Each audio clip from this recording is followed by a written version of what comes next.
মেহমানদারির ফজিলত, এই ব্যাপারে কয়েকটি হাদিস শুনেন।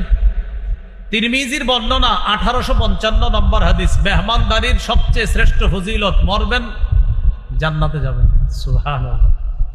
1855 নম্বর হাদিসে রাসূল সাল্লাল্লাহু আলাইহি সাল্লাম বলেন, উ'বুদুর রহমান ওয়া আত'ইমুত তাআম ওয়া আফশুস সালাম তাদখুলুল জান্নাতা বিসালাম। তোমরা রহমানের ইবাদত করো, তোমরা খাবার খাওয়াও, তোমরা সালামের ব্যাপক প্রচার করো, মরণের পর নিরাপদে জান্নাতে প্রবেশ করো। তোমরা রহমানের ইবাদত করো, তোমরা খাবার খাওয়াও, তোমরা সালামের ব্যাপক প্রচার করো, মরণের পর নিরাপদে জান্নাতে প্রবেশ করো।